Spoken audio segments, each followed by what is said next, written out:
crypto guess.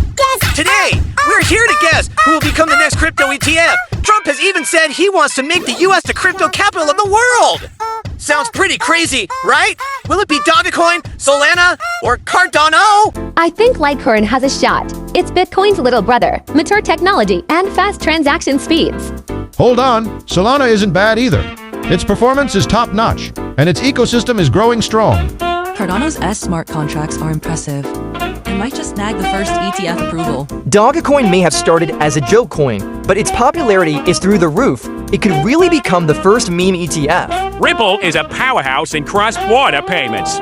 Enables fast, low-cost international transfers and has a unique edge in the global payment market. Don't forget its ongoing lawsuit with the SEC. It's like the sword of Damocles hanging over its head. The SEC's decision will be revealed in the coming months. Who will come out on top?